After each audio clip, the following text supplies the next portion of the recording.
Hi, welcome to Tekeek Movie Explained. Today we will recap a 2022 mystery thriller film titled Luckiest Girl Alive, based on novel by Jessica Knoll. The film focuses on Anifa Nelly, a New Yorker with a seemingly perfect life, who's actually hiding a dark secret. The movie begins when Annie, looking outside the window, talking about marriage not being an achievement, but her marriage is in 6 weeks. Then we see her husband, Luke. He is trying to buy knives, and the seller called her petite, which got her angry, because she is no longer a short, fat girl. She later saw a few girls on the road and she immediately kissed Luke, out of insecurity. She told her husband to get her a pizza at the pizza shop. She can't stop staring at the knives as her fiancé Luke, left to use the toilet. She ate all the pizza and spilled soda on the table to lie to her husband, saying the waitress did it. The next day she met up with her friend, Nell. And they tried to catch a bus to work, but because of the delay, they ended up using train where she stormed across a drunk man and she was nervous arriving at her workplace. She met Eleni Whiteman at the elevator and she always gets jealous of her because of her sense of fashion.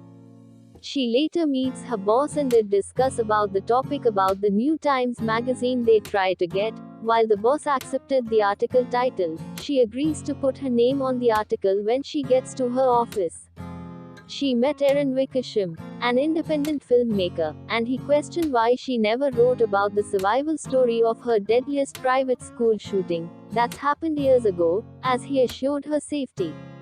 Then the screen flashback to senior high in Brantley School where she feels like all the students has pedigree and she doesn't.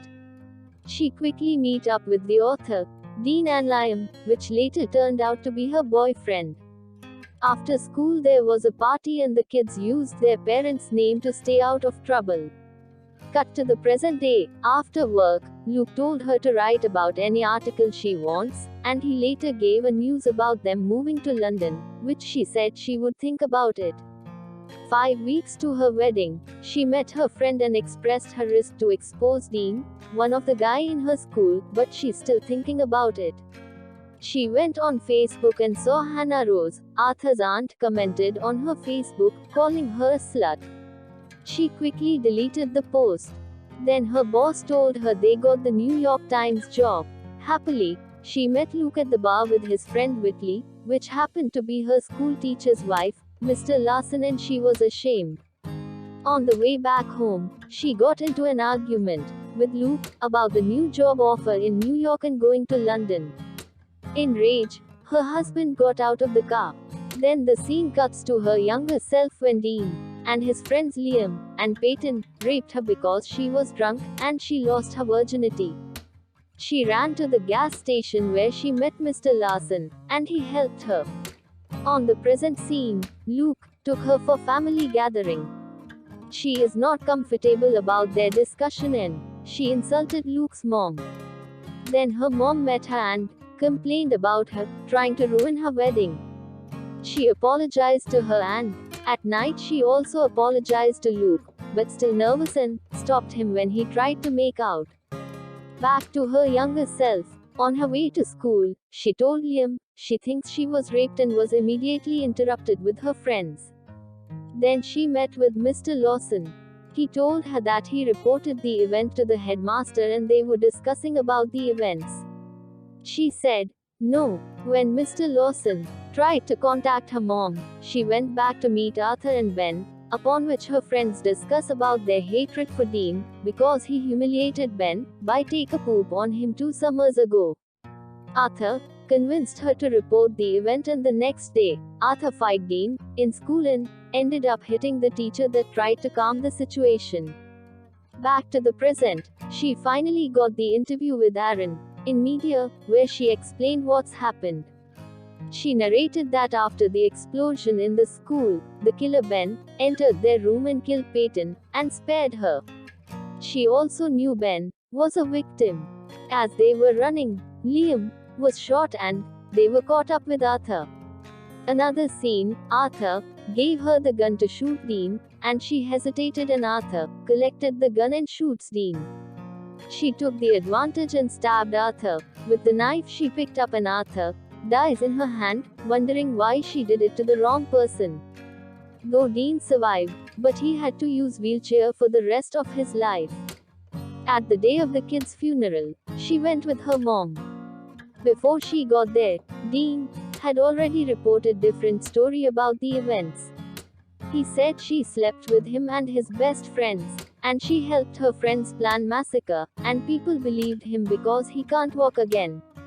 On the way back home, she told her mom everything, and her mom got her a lawyer, which made her the luckiest girl alive because she didn't go to jail and also didn't die at the shooting. After narrating the whole story to Erin, Dean appeared trying to apologize, and she left angrily on getting home. She told her husband she wants to start writing and to move to London with him. She also went to see her boss, and she told her boss about leaving for London with her husband. She got mad at her and she advised her to be more creative about her writing and she should do what she wants. After she leaves her boss, she went to meet Dean, where he was talking to people about his life experience, and then he got a chance to apologize to her, admitting that he raped her not knowing that it was her. She recorded the whole conversation on her phone, and on the day of wedding, she showed Luke the recording after he listened. They had heated arguments about it. Luke doesn't want her to publish a story about it because of his reputation, and she admits that she has been using him, not sure if she loves him, and they both break up.